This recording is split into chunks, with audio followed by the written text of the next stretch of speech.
Ya ini nggak bisa dipungkiri ya Mas ya. Iya. Banyak teman-teman mahasiswa yang udah NIMSES. Banyak. Ya sebenarnya nggak apa-apa. Nggak masalah. Cuman tadi jangan sampai itu mematikan nalar kritis kita. Ya betul. Ya, Harus tetap gadang lah, tetap. Betul. Kalau boleh tahu ngopinya di mana? Biar intel-intel tahu. Silakan mampir. Biar intelnya juga tercerdaskan. Tapi intel di Jogja baik-baik. Tadi itu makanya boleh jadi buzzer tapi belajar.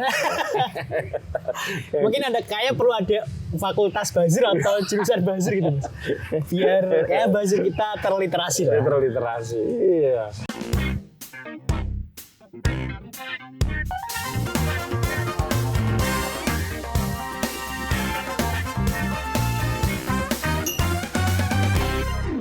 Halo teman-teman, ketemu lagi dengan saya Putu TA, Kepala Suku Mojo. Kali ini saya bersama anak muda pemberani. Wah, yang namanya mulai berkibar-kibar. Waduh. Gilbran Muhammad Nur. Halo Mas. Halo Gilbran. Siap, halo teman-teman sekalian. Kamu ini ya, tampaknya nggak ada ketegangan sama sekali ya. Santai aja lah. Santai aja ya. Santai. Selama kita benar insya Allah lah. Wah. Makanya santai saja. Iya. Apalagi sama Mas kan santai kan. Oke deh. Gilbran ini teman-teman, dia berasal dari satu kampung. Ini jok bapak-bapak loh ya. Latihan jadi bapak-bapak Mas. Saya tunggu nih jok bapak-bapak ini. Satu kampung dengan Lionel Messi dan Paulo Dybala. Apa tuh? Dari Sragen Dina.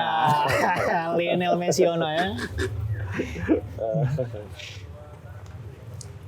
Oke, terus kamu ini ya, Gilbran ya, ngambil fakultas peternakan. Iya, fakultas peternakan Mas. Aku masuk UGM tahun 2019. Jadi sekarang semester 9 lah, menuju semester 10. Gitu aja udah banyak dibully. Aku mbien semester berarti 7,5 ya, 15. 15. Tapi anak sekarang mah cepet-cepet ya. Iya, emang sekarang dipercepat Mas.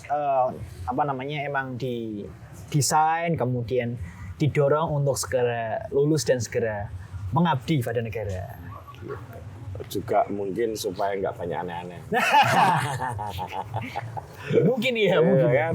Soalnya ya seluruh fase perubahan di Republik ini kan memang dari para intelektual muda kan. Iya. Ya. Nah, kamu tertarik politik itu sebenarnya sejak kapan? Oke. Wah ini panjang sih Mas kalau cerita soal ini mungkin konteksnya nggak cuman politik ya, tapi lebih ke organisasi. Oh organisasi. Ya, jadi aku emang seneng banget sama yang namanya organisasi sejak SMP sih Mas. Aku di SMP sempat jadi wakil ketua OSIS juga. Kemudian lanjut ke SMA sama justru malah merangkap ketua angkatan plus ketua OSIS. Dan SMP SMA aku kan boarding school Mas, jadi ya asrama. Di Solo ya? Di Solo, Islamic boarding school. Kemudian ya keterusan sampai di kuliah. Meskipun jurusannya peternakan, tapi ya kita nggak jauh-jauh dari politik kan. Beternak buzzer. Beternak buzzer. Enggak. Oke, enggak sebelum itu Islamic boarding school-nya apa?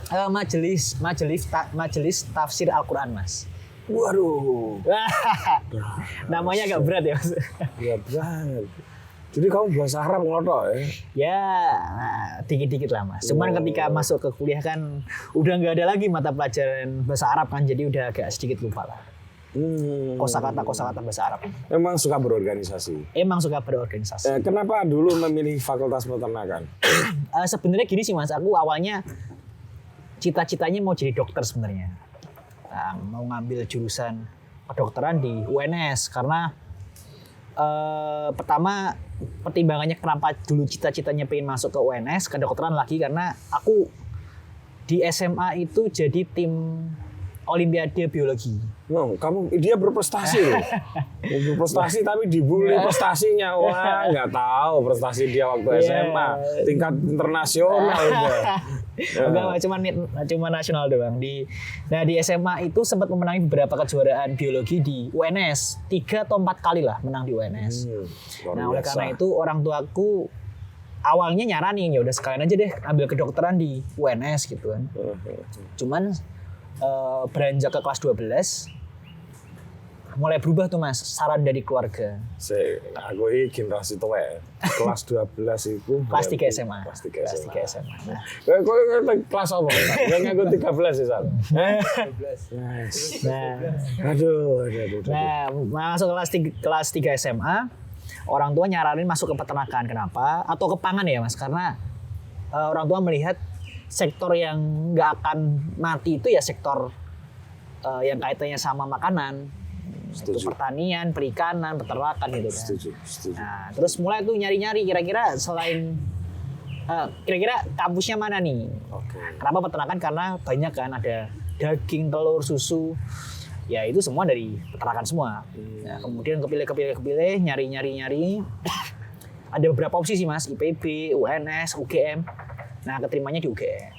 Kalau nggak salah UGM itu peternakan dibedakan sama perikanan ya? Iya, peternakan dibedakan dengan FKH dan pertanian terpisah. FK sendiri bisa. FK itu Fakultas Kedokteran Hewan. Kedokteran Hewan, ya, beda. Nggak, ini yang mirip-mirip nih ya. Peternakan ada, biologi ada.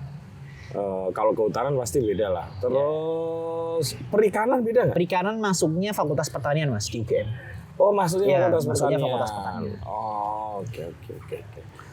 Kalau di peternakan itu jadinya apa? Enggak, maksudnya bukan dokter. Oh, bukan. Bukan dokter ternak kan? Yeah. Dokter hewan daerah itu bukan ya? Bukan Mas, tapi insinyur gelarnya. Karena kita fokusnya ke teknik peternakannya. Nah, cuman kalau diriku fokusnya ngambil sosial ekonomi Mas. Jadi soseknya. Ya, sosial ekonomi, fokus ke agak banding setir ya, di SMA juara biologi, cuman di kuliah ngambilnya sosial ekonomi gitu. Tapi semua mau pertanian kayak mau peternakan, perikanan kalau nggak memahami sosial ekonominya susah. Iya, benar Mas. Kan? Makanya fokus ke sosial ekonomi. Ya, ini luar biasa orang tuanya dan pilihannya. Enggak, tapi saya setuju. Tantangan Indonesia bahkan ke depan dan dunia itu ada persoalan pangan. Ya. Nah, lalu ketika masuk UGM, gimana tuh bisa kemudian jadi ketua BEM KM ya, istilahnya sekarang ya, BEM KM UGM gitu. Nah, gimana? Panjang sih Mas ceritanya. Sebenarnya aku sama sekali belum pernah aktif di BEM KM ya Mas ya, atau di BEM tingkat universitas. Aku aktifnya di fakultas malahan, jadi ikut legislatifnya di fakultas, kemudian ikut di BEM fakultas juga, dan sempat juga jadi koordinator ospek lah PPSMB di tingkat fakultas. Ospek awal tahun itu kan biasanya ada. Nah itu diriku sempat jadi ketua panitianya. Dan sempat juga jadi ketua BEM fakultas di peternakan tahun kemarin 2022. Nah, karena itu PD nyalon ya. Iya. Nah, akhirnya didorong oleh teman-teman, ya udah sekalian mencoba. Kenapa berani mencoba? Karena ya nggak mungkin dong Mas kita nyalon ketua BEM setelah kita lulus. Karena kesempatan untuk mencalonkan diri sebagai ketua BEM mungkin sekali dalam seumur hidup. Betul. Kalau tidak sekarang, kapan lagi? Dan aku ngincernya pengalamannya sih Mas. Kalah menang itu hal yang biasa. Cuman lebih ke ya kontestasi di tingkat universitas itu udah jadi pengalaman yang nggak bisa kita beli dimanapun. Dan itu yang perlu kita jadikan penyemangat Mas. Kalau kita mau mencoba sesuatu, yakinkan aja pada diri sendiri bahwa mungkin kesempatan ini tidak akan datang kedua kalinya. Dan ya ingat, harus berani tapi hati-hati juga. Oke, sebentar. Kalau nggak salah pemilihan BEM KM itu keluarga mahasiswa ya? BEM Univ ya? Universitas. Itu kan pertarungannya agak keras kalau di UGM ya? Iya. Pakai pemilu raya masih? Iya, pakai one man one vote. One man one vote. Iya. Nyon sewu ya. Biasanya kan yang jadi yang dari fakultas-fakultas yang Sosial besar ya, yang jumlah mahasiswanya besar, sehingga mereka bisa mengorganisasikan para pemilihnya. Nah, kalau cara Anda itu gimana itu? Apa adanya sih Mas, artinya tadi karena diriku maju dengan niatan untuk belajar dan mencoba, ya aku nothing tulus. Artinya segala macam bentuk kampanye, segala macam bentuk konten yang menarik coba aku lakukan tanpa ada rasa wah ini gimana, takutnya nanti timbul kontroversi atau mungkin timbul rasa ketakutan, itu coba aku sisihkan. Karena tadi aku nothing tulus, kalah menang ya nggak masalah gitu lah ya. Lebih enak jalaninya lah ya. Sehingga lebih ringan lah Mas. Ternyata menang. Ternyata malah menang. Dulu tuh kandidatnya berapa? 3 calon Mas. Kalau nggak usah disebut nama, kalau boleh tahu dari fakultas apa saja? Ini menarik Mas. Yang satu dari sekolah vokasi. Oke. Yang satu dari peternakan, satu dari peternakan juga. Jadi peternakan 2 calon. Ngalahin teman sendiri. Ngalahin teman sendiri. Satu angkatan. Keren. Dan kebetulan yang bersangkutan juga jadi fungsionarisku ketika di BEM Fakultas Peternakan. Oh, justru kayak Fakultas Sastra dan Budaya nggak ada yang ngajuin. Kebetulan nggak ada. Sospol nggak ada. Juga nggak ada. Oh, ya Anda diuntungkan oleh situasi juga itu. Mungkin ya, sehingga dimenangkan. Oke. Nah, waktu kampanye, kalau zaman saya dulu kan ada program. Ya. Program yang dikampanyekan ke mahasiswa. Kenapa Anda harus milih saya? Sebaiknya milih saya gitu. Ya. Apa program Anda dulu? Ada beberapa sih Mas. Yang paling jadi gong adalah karena gini, kita ingin menjadikan kampus itu sebagai sarana intelektualisasi demokrasi. Wow. Artinya apa Mas? Kalau kita berkaca dari pemilu-pemilu sebelumnya, kebetulan aku sempat ikut pemilu juga 2019. Jadi aku milih pertama kali itu 2019. Oh, maksudnya ini pemilu pilpres-pileg? Ya, pilpres. Oke.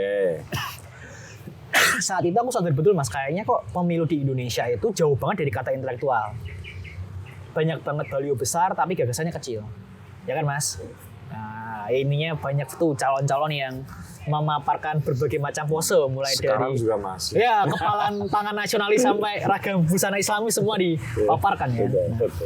Nah, kadang aku mikir Mas, ini kayaknya ada yang kurang nih. Dari baliho besar itu kok tidak kelihatan apa yang mau dibawa. Nah, makanya semangat kita di kabinet ini adalah ya menjadikan politik dan intelektual itu suatu sarana yang terintegrate gitu. Oke, intelektual organik istilahnya. Ya, makanya kemarin kita pas Mas Anies, Mas Ganjar, Pak Prabowo datang ke UGM, kita ngasih kajian ke mereka.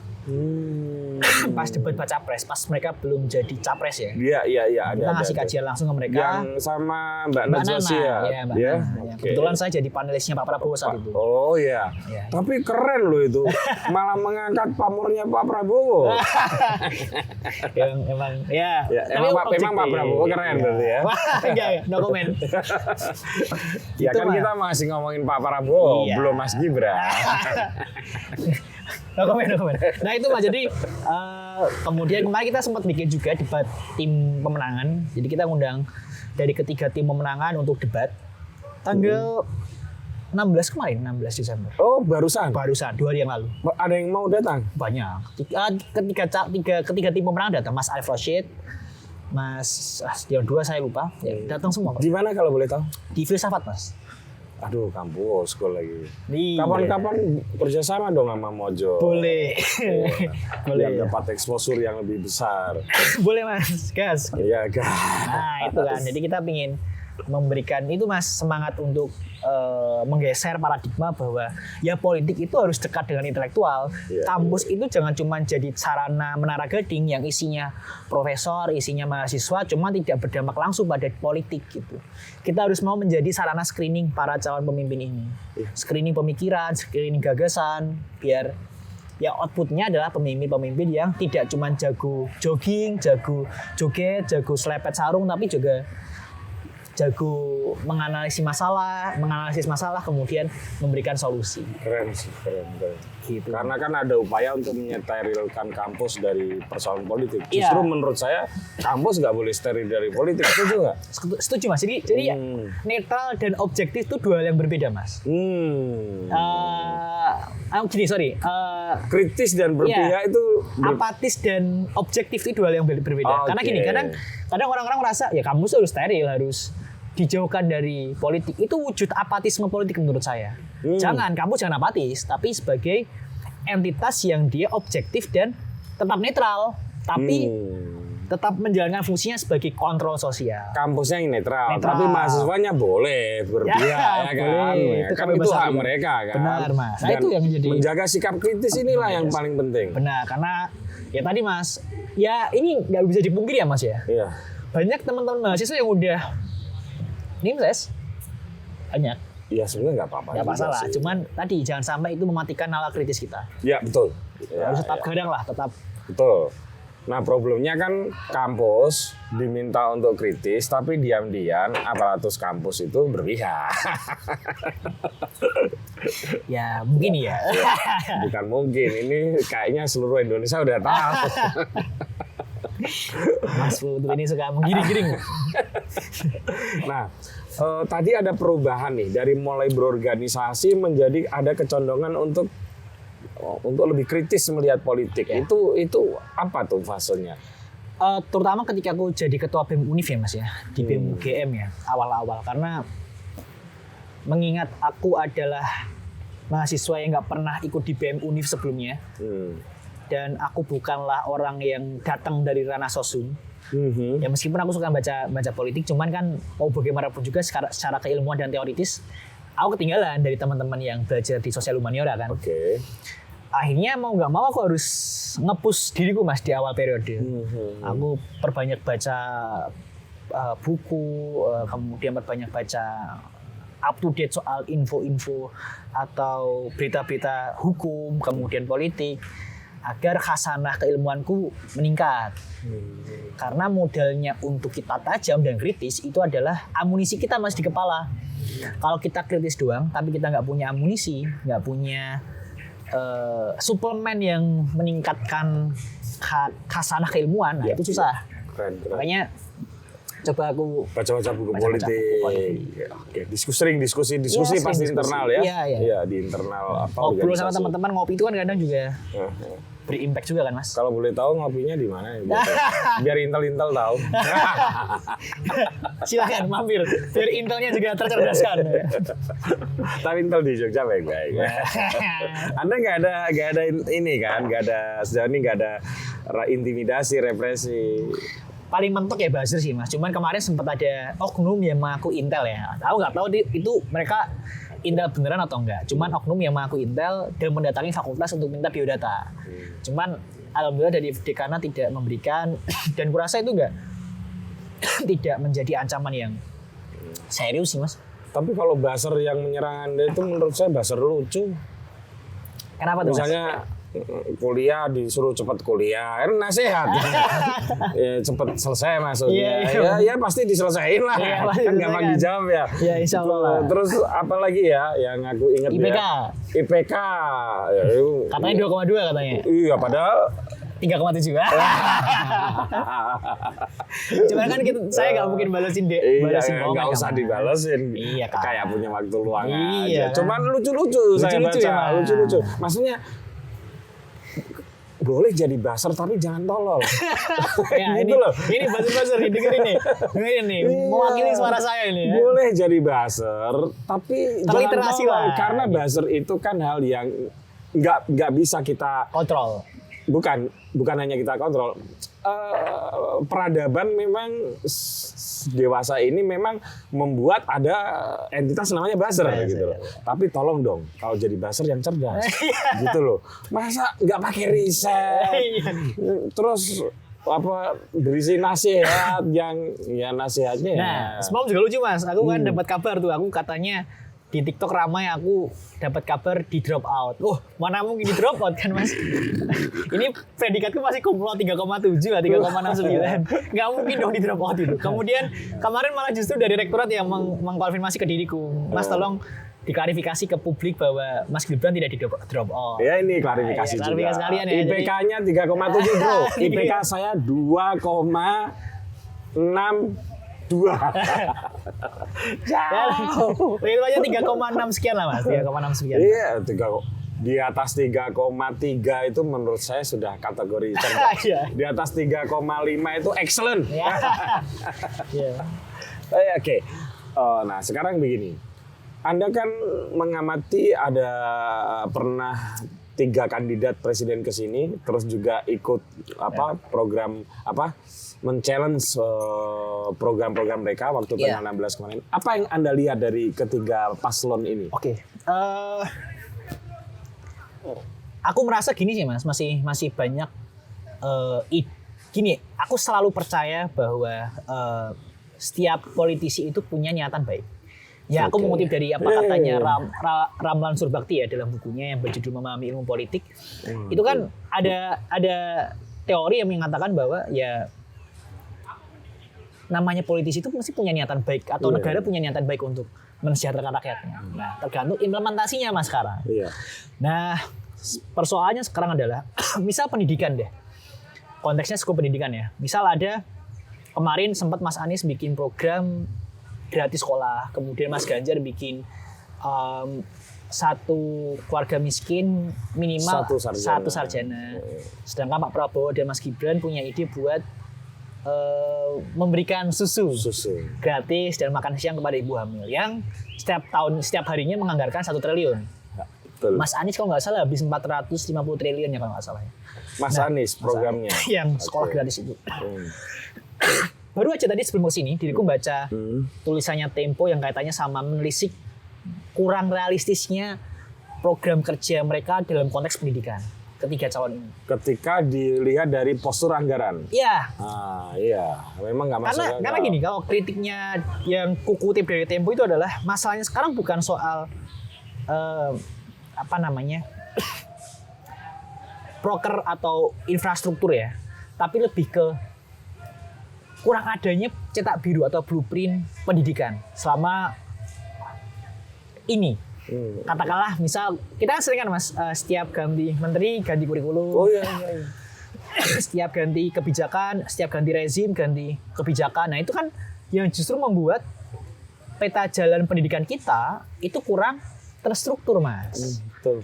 Nah, apalagi sekarang ya kita perlu bicara lagi soal kesejahteraan guru. Kebetulan Bapak Ibu saya guru Mas, PNS. Sama. Tidak. Cuman Bapak Ibu udah pensiun, Ibu udah meninggal. Nah, tidak caleg PKS karena ada isu juga katanya Bapak Ibu saya caleg PKS. Enggak ya. Bapak Ibu saya guru PNS di Sragen. Nah, itu tadi PR-nya adalah kesejahteraan guru, beban kerjanya berat, cuman gaji mereka tidak seberapa. Kemudian juga nyinggung juga soal akses pendidikan yang luas. Mulai dari katakanlah subsidi yang harus meningkat, tepat sasaran. Nah, itu yang jadi masalah. Tidak menambah program kerja yang membebani anggaran. Aku takut gini sih Mas. Takutnya program kerja itu cuma dijadikan alat untuk mendulang suara elektoral. Betul. Nah, tidak ada dengan janji-janji tidak masuk akal. Nah, tidak ada atau belum ada secara lebih rigid dan konkret apa sih detail implementasi dari program kerja yang mereka tawarkan. Itu Mas. Hampir semuanya masih kayak gitu ya? Hampir semuanya kayak gitu. Oke. Nah, terus kemarin itu Anda bikin heboh seluruh jajaran UGM beserta seluruh alumninya yang membuat Anda dibully itu dan seluruh Indonesia karena menobatkan, sebetulnya bukan Anda ya, tapi BMKM ya. Iya. BMKM UGM menobatkan Jokowi sebagai alumnus paling memalukan. Kondel tenan itu. Tidak terpikirkan. Sejauh ini yang paling jauh. Ya. Sejauh ini yang paling jauh. Di Kejayaan memanggil itu kita masih fokus di RUU KPK Omnibus Law. Ini udah langsung sasaran tembaknya Presiden Jokowi. Headshot ya. Kenapa? Gini Mas, kita merasa bahwa mau bagaimanapun juga Pak Jokowi itu adalah kakak kami, satu alumni, ya kan Mas? Sama Mas juga kakak saya, dengan alumni-alumni yang lain, kakak kita. Sehingga apa? Kita satu keluarga Mas. Hal yang wajar ketika satu keluarga itu saling mengingatkan. Kayak misal ini konteksnya Pak Jokowi ini. Apakah saya dan teman-teman BEM secara personal membenci Pak Jokowi? Tidak. Justru ini adalah wujud kesayangan kami kepada beliau, Pak Jokowi. Karena apa? Tapi kok predikatnya memalukan. Itu wujud kami memperingatkan beliau. wujud kasih sayang kami. Kan ada tuh Mas yang satu keluarga itu kan wujud kasih sayangnya dengan memarahi. Oh, ada. Oke. Karena apa Mas? Ini udah menurut kami itu sudah tidak dapat ditolerir. Apa yang tidak bisa ditolerir dari Presiden Jokowi? Beliau sejak hampir 1 dekade menjabat sebagai presiden, beliau selalu statement bahwa saya punya komitmen untuk memberantas korupsi. RUU KPK direvisi. Ketua KPK-nya kepleset. Menteri-menterinya banyak banget yang tersandung kasus korupsi. Dulu sebelum itu semua menteri tidak boleh jadi ketum. Nah, dimulai dari situ sebetulnya. Iya Mas. Ketum partai maksudnya. Benar. Atau menjabat sebagai jabatan di partai. Nggak boleh rangkap. Makin banyak yang belum rangkap. lagi soal demokrasi. Haris Fathia dikriminalisasi. Teman-teman di sadap WA-nya diintimidasi. UU ITE juga direvisi, makin riskan untuk dikriminalisasi, indeks demokrasi menurun, indeks persepsi korupsi juga menurun. Hampir selama 1 dekade, poin indeks persepsi korupsi kita cuma naik 2 poin selama hampir 10 tahun. Oke. Nah itu kan wujud. Nah, apalagi ditambah kemarin ramai sekali soal konstitusi. Iya. Gini Mas, kita tidak mempermasalahkan Mas Gibran mencalonkan diri. Karena apa? Setiap orang di demokrasi itu berhak untuk dipilih dan memilih, ya kan Mas? Tapi ya Mbak tolong jangan mengubah suatu konstitusi hanya untuk satu orang. Putusan MK kemarin yang membuat hampir semua MK diketok palu bersalah itu udah jadi bukti empiris Mas. Ada intervensi ke MK, ada tidak ke objektivitasan antara adik iparnya Jokowi, Pak Anwar Usman sebagai ketua MK. Setidaknya logis orang untuk punya asumsi itu, karena dari cara penalarannya memungkinkan kita untuk membuat kesimpulan seperti itu. Iya, ya kan? Iya itu yang ini nampaknya sudah tidak bisa ditolerir dan lagi kita sebagai keluarga alumni, sebagai sesama keluarga UGM, ya mengingatkan beliau lah sebagai alumnus juga, biar Pak tolonglah on the track. Mau bagaimanapun juga nama UGM ada di pundak Bapak. Akhirnya kita melabeli beliau sebagai alumnus UGM paling memalukan. Tapi kenapa tidak dilihat juga keberhasilan Presiden Jokowi yang lain, sehingga bisa menurunkan predikatnya tidak sampai ke tahap memalukan. Misalnya pembangunan infrastruktur, menjaga inflasi, bagi-bagi sembako. Saya pulang dulu ya Mas. Riskan ini Mas, betul ini. Riskan. Tapi saya suka. Nah, ya mungkin itu jadi salah satu. Kita tetap objektif ya Mas. Kita mengakui bahwa Pak Jokowi lah presiden yang paling memperhatikan Timur.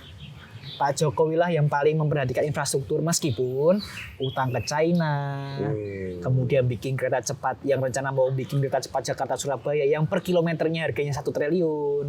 Yang harusnya tidak pakai APBN. Iya, bikin IKN yang ratusan triliun yang katanya sebagian persen cuma pakai APBN, ternyata sekarang banyak yang belum dapat sponsor IKN-nya. Jadi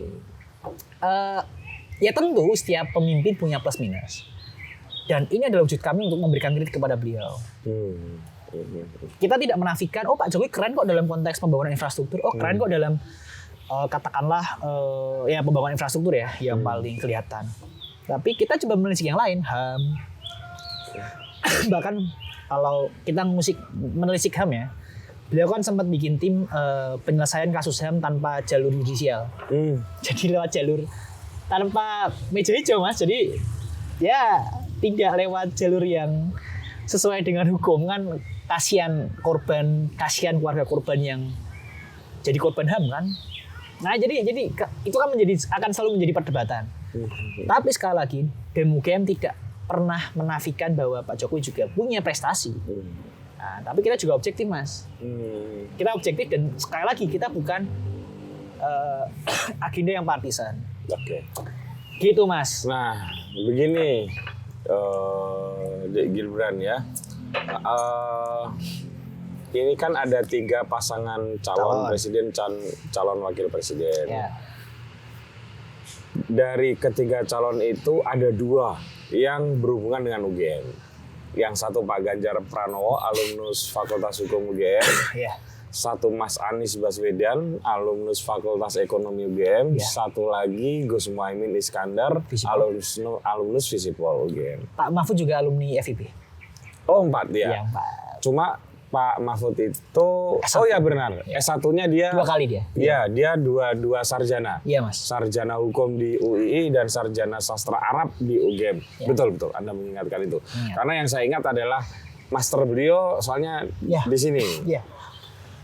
Doktoralnya kalau nggak salah juga di sini ya. Lupa Mas kalau dokter. Oke. Berarti dua pasangan ini Iya. UGM semua ini. Iya. Hanya ada satu pasangan yang enggak. Iya. Itu mempengaruhi kekritisan Anda? Masih kritis lah Mas. Kalau nggak kritis nggak mungkin kita tidak memberikan kajian ke tiga orang, ke 3 calon ya. Oh. Mas Anies, Mas Ganjar, Pak Prabowo. Kita kasih semua. Dan isinya sama juga. Jadi kita sama kritisnya. Oke. Nggak ada ini ya. Bahwa ini ya, karena ada kan biasalah sentimen korsa. Wah. Oh, ya harus UGM. Terus pokoknya merah nomor Siji nomor telu. Ya. Yang penting orang nomor loro, orang UGM kan. Sorry ya teman-teman, memang ada lah kayak gitu. Mungkin ada ya. Ya biasalah sentimen. Apalagi generasi tua kayak saya itu kalau di grup yang penting UGM. Iya. Maksudku kenapa ya Indonesia kok disederhanakan UGM? Iya Mas. Iya. Tentu nggak ada Mas, tentu nggak ada. Clear. Tapi Anda sendiri sebetulnya nggak ada masalah dengan Mas Gibran kan? Oh, Gibran nggak ada masalah dengan Gibran kan? Nggak ada Mas, karena sekali lagi kita objektif. Artinya kalaupun pada forum lain saya mengkritik Mas Gibran, saya bukan mengkritik Mas Gibrannya tapi tindakannya. Semisal apa namanya, beberapa blunder, kemudian memberikan sambutan atau merespon pertanyaan dari warga tidak dengan cara yang tepat, itu mungkin saya kritik. Tapi kalau secara personal Mas Gibran tuh disuruh nggak ngapa-ngapain, ya saya harus menyampaikan bukti kalau misal saya menyampaikan itu, misal ya. Jadi sekali lagi saya tidak membenci atau tidak menyukai Mas Gibran secara personal ya. Jadi tidak ada yang salah dengan itu. Dek Gibran, berdasarkan sekian banyak survei yang saya baca sampai sekarang, saya kan rajin mengamati survei karena ya kita di media ya. Generasi Z, generasi Y, generasi X bahkan itu sekarang semua hampir sebagian besar itu justru memilih Pak Prabowo dan Mas Gibran berdasarkan survei. Apa komentar Anda?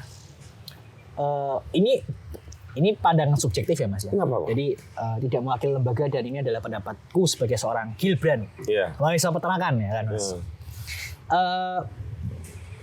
Gini Mas, tidak dapat dipungkiri kondisi literasi dan kemampuan literasi kita masih cukup kurang. IQ rata-rata kita 78 kalau nggak salah. Ya. Kemudian kita peringkat 65 kalau nggak salah. 61 atau 65 ya. 65 dalam konteks literasi. Jadi saya melihat bahwa kondisi sekarang masyarakat secara umum masih suka dengan politik yang lucu. Politik yang populis. Metode kampanye yang menampilkan diri sebagai sosok yang populis dan lucu. Apalagi dengan narasi-narasi seperti gemoy, kemudian bocah bapak bolone masih. Bolone masih ya. Jadi publik lebih cenderung suka dengan metode kampanye yang lucu dan humanis seperti itu. Sehingga saya rasa hal yang wajar ya kalau misal berdasarkan survei yang ada ketercapaian suaranya cukup tinggi. Itu sih yang saya lihat ya.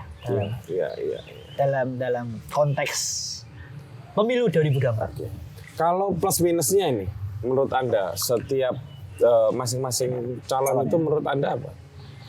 Kalau plusnya dulu deh. Plusnya ya. Dari nomor 1. Nomor 1 Mas Anies dan Caimin saya rasa mereka berdua komposisinya tepat Mas. Mas Anies yang cukup serius dan intelektual.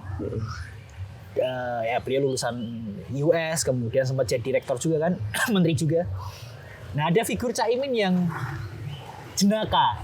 Nah, jadi pas nih. Dan aktivis sejak remaja, ya. Kan beliau sempat jadi ketum PMI kalau nggak salah. Iya. Kalau Mas Anies itu juga aktivis dulu, ya, HMI, tapi setelah HMI kan sudah lepas. Kalau Caimin kan sejak kuliah sampai ya jadi ketua PKB kan memang ya disebutnya aktivis. Ya, jalurnya aktivis langsung politikus gitu.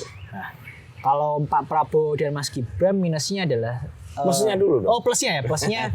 Ini kalau Prabowo Gibran kok ingatnya minusnya. Kepleset.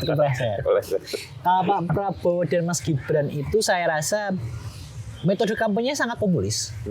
Jadi orang secara umum lebih suka ya dengan figur yang lucu, kemudian asik. Terlebih Pak Prabowo ini, terutama Pak Prabowo ya, yang dari 2014 dan 2019 kan difigurkan sebagai orang yang tegas, orang yang cukup kental dengan militernya.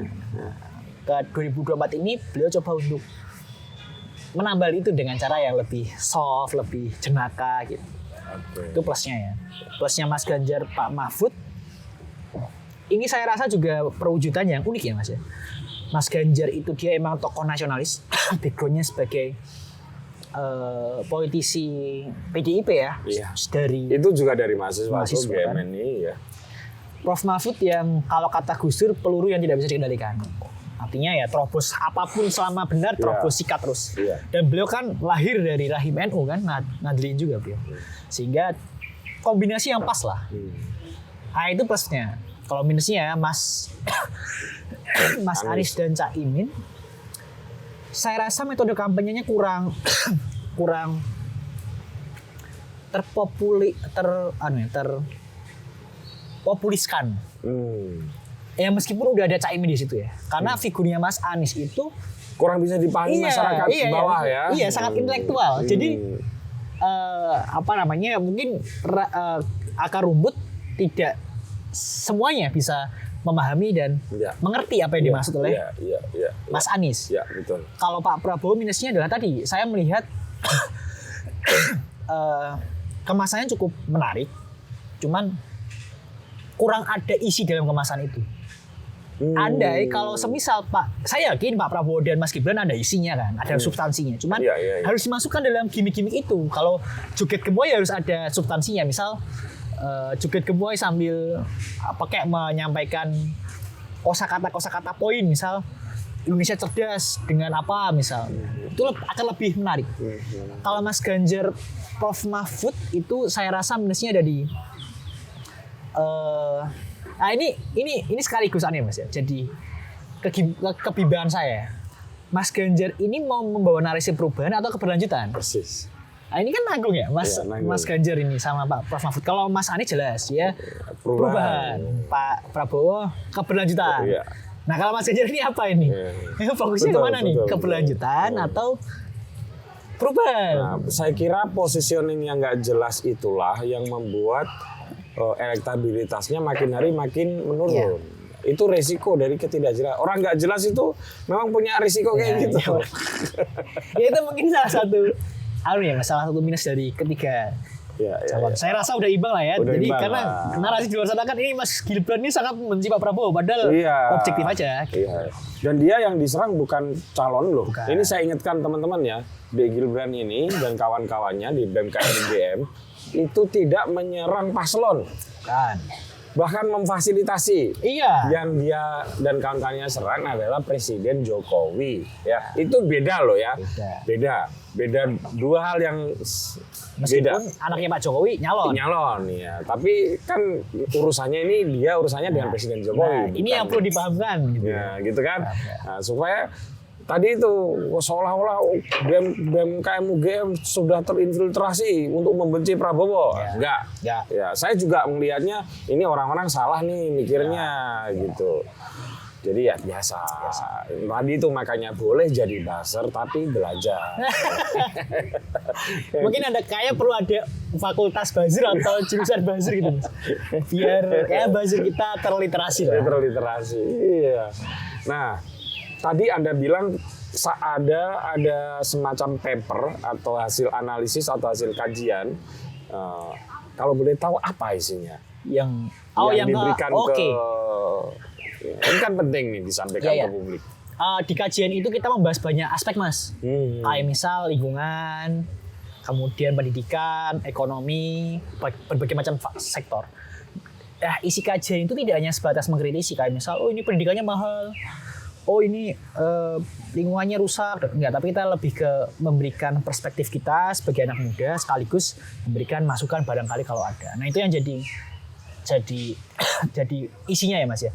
Sama kita lebih fokus pada semangatnya juga. Kita pingin menjadi BEM, pingin menjadi entitas kemahasiswaan yang dia based on intellectualism, berdasarkan intelektual. Artinya kalau kita misal mau mengkritik, kalau misal kita mau membuat sebuah gerakan, yaitu harus based on data, based on kajian. Itu lebih ke semangatnya untuk menintelektualisasikan demokrasi. Menarik. Karena gitu, mungkin itu perlu sesi khusus ya untuk membedah hasil kajian Anda. Panjang tuh, Mas. Panjang tuh pasti. Karena tidak sebelum ini itu LMND ya, lembaga yang saya dirikan itu juga merilis satu kajian tapi khusus pendidikan. Nah, khusus pendidikan. Jadi konsep pendidikan menurut mereka yang benar itu begini. Saya kira makin hari sebetulnya dinamika organisasi mahasiswa ini apapun itu ekstra atau intra itu makin menarik karena berbasiskan kajian. Gitu. Oke, itu. Nah, tapi Dek Gilbran nggak usah disebut nama. Sebenarnya udah punya preferensi mau memilih siapa? Iya.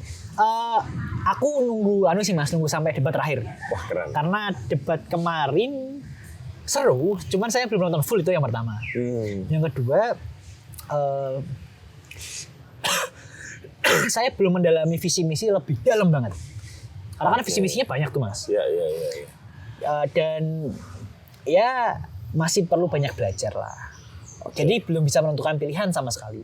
Nah, jadi ini sekaligus menepis isu ya, Mas ya. Karena kan di luar sana kan itu banyak tuh timbul, oh ini Mas Gibran berarti milih Mas Ganjar atau Mas Anies, enggak. Belum milih karena bingung juga ini. Karena saya dan melihat, itu menarik, memilih harus nonton debat dulu. Benar. Karena apa, Mas? Mendalami visi misi. Yuk kita pastikan 2024 tidak cuma memilih, tapi juga memilah. Nah, beda tuh memilih sama memilah. Memilih itu cuma hanya nyoblos doang. Kalau memilah itu kita sisihkan antara yang sesuai sama yang enggak. Ini programnya masuk akal enggak gitu ya. Itulah kita harus jadi pemilih yang terintelektualisasikan. Keren. Nah, sekarang ini Anda kan sebentar lagi mau berangkat ke Solo. Ya. Mau demonstrasi. Demo apa maneh? Sebenarnya itu demo teman-teman Solo, Mas. Cuman karena ya saya diundang. Solidaritas. Enggak, tapi demonstrasi. Fokusnya ke seperti yang sempat saya lakukan, Mas, di titik nol kemarin. Saya bawa jagung. Bersama dengan teman-teman BEM yang lain kayak Melki pun datang dari UI. Bawa jagung. Apa tuh, Mas, simbol jagung? Jagung itu simbol masih sangat mudanya umur demokrasi kita yang masih seumur jagung. Tapi kenapa diinjak-injak? Kenapa dibakar? Kenapa tidak disuburkan? Lewat konstitusi yang diberangus, lewat kriminalisasi kebebasan berpendapat. Nah, kita simbolis sih, Mas, tidak aksi massa yang jumlahnya banyak, tapi lebih ke simbolis. Kita bawa jagung, ini wujud demokrasi kita masih seumur jagung, tapi kenapa wahai rezim demokrasi kita sangat diinjak-injak. Gitu, Mas. Nah, sekarang di babak akhir obrolan kita. Babak akhir. Iya, karena kan Anda harus ke Solo. Gini, akhir tapi agak panjang dikit ya. Menurut Anda, iklim pendidikan di Indonesia ini seperti apa sih? Apakah, mohon maaf, yang disebut sebagai kurikulum merdeka ini kompatibel dengan kondisi masyarakat Indonesia? Oke. Menarik. Nah, ini menarik, Mas. Ya. Kebetulan Bapak Ibu saya guru ya, Mas ya. Sehingga saya tahu betul, Mas, dari saya kecil sampai sekarang itu tahu seberapa susahnya jadi guru ya. Berkas-berkas yang disiapkan setiap ada sertifikasi, setiap akhir tahun itu ribetnya minta ampun. Betul. Nah, kalau bicara soal konteks pendidikan sekarang, saya melihatnya dua hal, Mas. Yang pertama, akses pendidikan. Yang kedua, jati diri pendidikan kita tuh seperti apa. Kita bicara soal akses pendidikan. Pastikan negara ini mampu menjalankan tujuannya sebagai negara apa? Mencerdaskan kehidupan bangsa. Seperti yang tertera dalam alinea keempat kan, pembukaan UUD. Caranya bagaimana caranya? Ya pastikan wajib belajar tidak hanya sebatas 12 tahun. Tapi 16 tahun Mas, minimal S1 Mas sekarang. Minimal S1. Kenapa? SMK itu menurut saya keren loh. Keren, cuman gini Mas, saingan kita kelak tidak hanya sebatas teman satu kampung kita. Saingan kita tidak hanya sebatas teman satu kabupaten kita, tapi teman satu benua, teman lintas benua, sehingga saingannya akan ketat kalau dalam konteks mencari kerja ya. Itu yang pertama. Akses pendidikan, pastikan bahwa Indonesia punya political willing untuk 16 tahun wajib belajar. Yang kedua adalah peta pendidikan kita, jati diri pendidikan kita mau seperti apa. Masa iya setiap ganti menteri, ganti kebijakan Mas, harus punya blueprint, harus punya cetak biru. Kalau misal 2045 Indonesia ingin menjadi negara yang emas, ya harus membuat blueprint dan roadmap pendidikan yang jelas. Jangan sampai 2045 menjadi Indonesia cemas, bukan Indonesia emas. Itu Gitu, itu Mas. bukan hanya sejak Anda ya, sejak saya kecil dulu mungkin zamannya ini nggak ada yang seusia saya nih. Ada CBSA dulu. Nah, IPA ngalamin nggak tuh CBSA? Enggak ya. Cara belajar siswa aktif. Jadi kayak lebih sebenarnya bagus sih konsepnya. Cuman kan ya akhirnya diplesetin sama guru-guru. Cah bodoh saya akeh.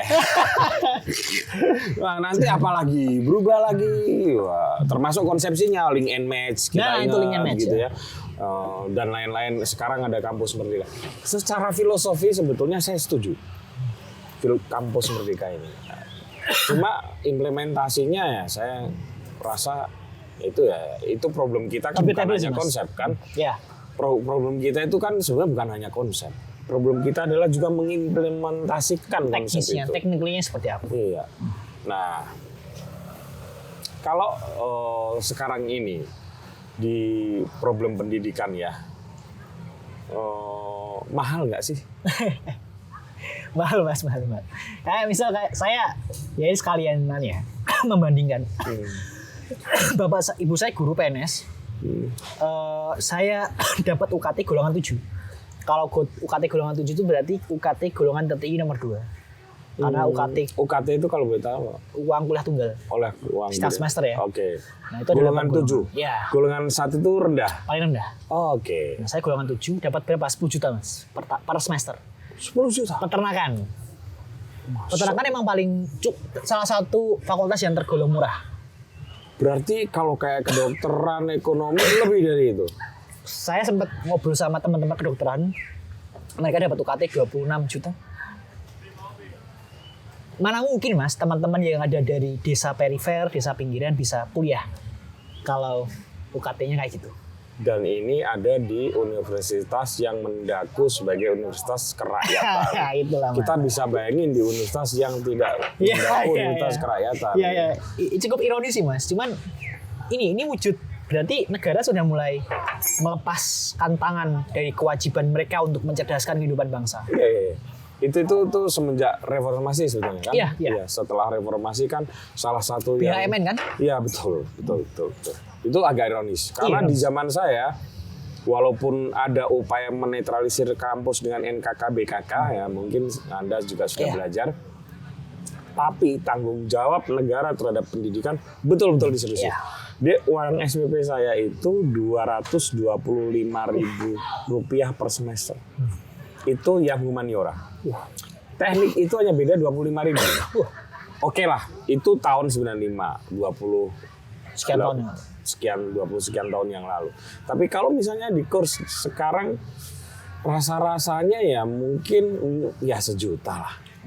Satu semester. Bebannya tidak seberat sekarang ya. Menurut saya berat. Sehingga kadang-kadang bahkan untuk orang tua kelas menengah yang seperti saya ya, membayangkan 10 tahun lagi anak saya kuliah itu kan pikirannya juga terbebani. Iya dong. Iya, iya. Kalau sekarang aja peternakan segitu, mungkin 10 tahun lagi ketika anak saya kuliah sudah bisa 20 juta atau 30 juta gitu. Alangkah mahalnya pendidikan di negeri. Itu yang jadi apa ya Mas? Jadi ironi. Saya melihatnya ironi Mas, karena oke, Indonesia sayang banget didapuk sebagai negara yang kaya. Masuk ke G20 kan, negara dengan ekonomi terbesar, 20 besar dunia. Tapi kenapa pendidikan kita sangat ironis? Oke, terakhir sekali. Menurut Anda, sebagai generasi, hitungannya kan Z ya, berarti ya. SDM Indonesia itu siap berkompetisi secara langsung dengan SDM dari seluruh dunia nggak? Ini menarik Mas. Aku sempat simposium ke Hiroshima seminggu di Jepang kan, tahun kemarin. Dan di situ aku tahu betul bahwa memang SDM kita perlu untuk berlari. Kalau dibandingkan dengan Jepang ya, konteksnya yang aku lihat secara langsung selama seminggu, meskipun nggak betah di sana karena bahasanya Jepang semua pusing. Lah iya ning kono mosok basa Seragen. Ya, saya kira di sana pada fluent dalam bahasa Inggris, ternyata nggak semuanya ya. Oh nggak semua. Jadi itu yang susah. Nah, di dalam hal ini sebenarnya Indonesia lebih keren. Nah, ya? ini lebih keren lah.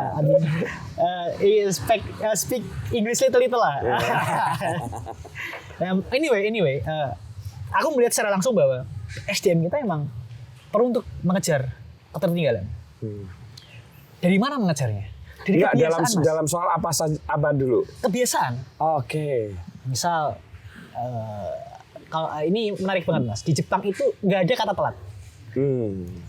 Misalnya saya agenda jam 9 di Jepang, jam 9 kurang 5 itu semua orang udah di ruangan. Iya. Mereka on time.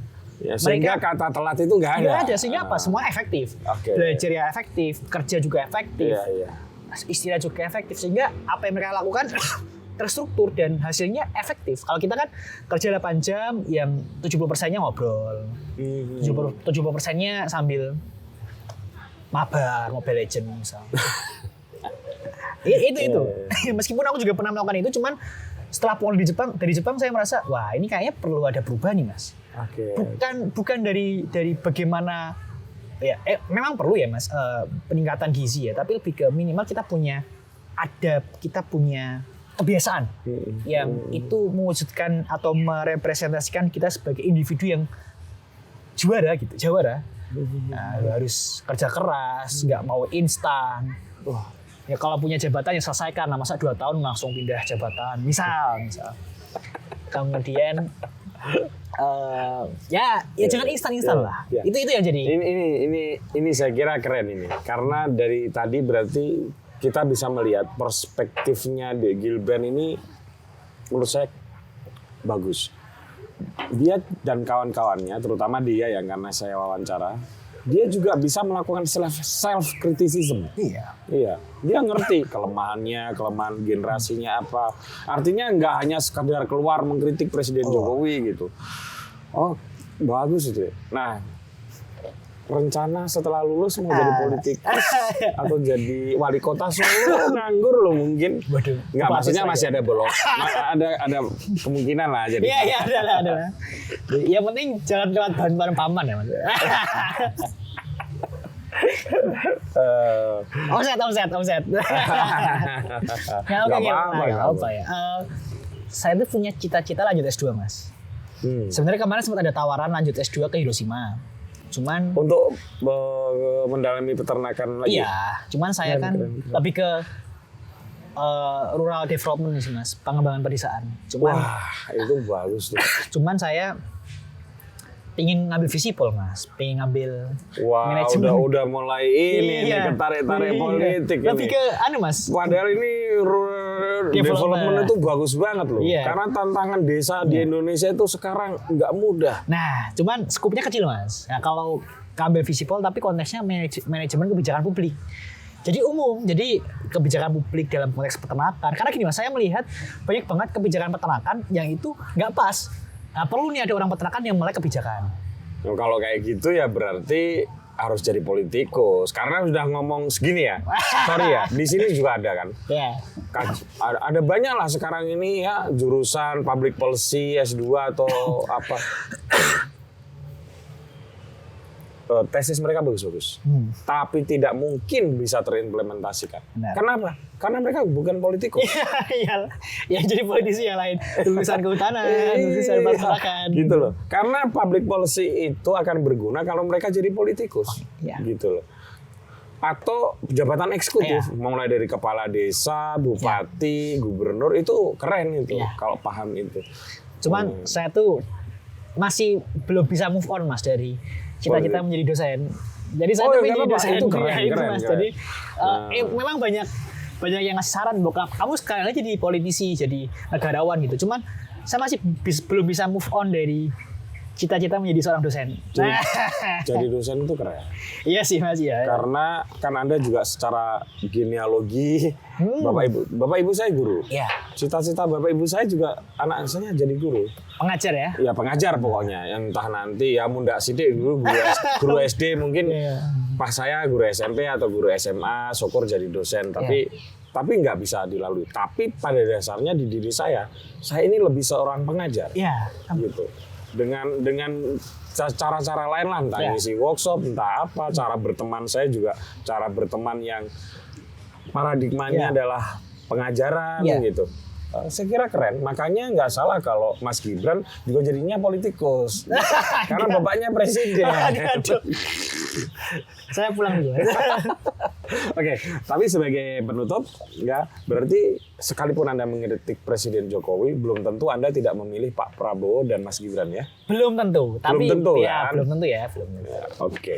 Terima kasih, Dek. Selamat pergi ke Solo. Salam buat teman-teman di sana. Dan jangan lupa jaga kesehatan Anda nih. Dibutuhkan energinya sehat selalu ya. Siap, Mas. Siap. Makasih. Makasih, teman-teman. Makasih ya. Siap. Oke. Baik, teman-teman. Itu obrolan saya menarik sekali. Tentu saya juga pengen baca-baca kajiannya. Karena mahasiswa sekarang tuh bagus. Mau apa-apa bikin kajian dulu. Dan itu keren. Di zaman saya nggak ada deh. Ya ada tapi belum nggak seperti sekarang lah saya kira. Tradisi itu belum ada ya. Tapi paling reportase apa ya. Memang eranya waktu itu represif Orde Baru ya. Mungkin itu belum dibutuhkan. Nah oke, teman-teman sampai ketemu lagi di tamu-tamu saya selanjutnya. Makasih.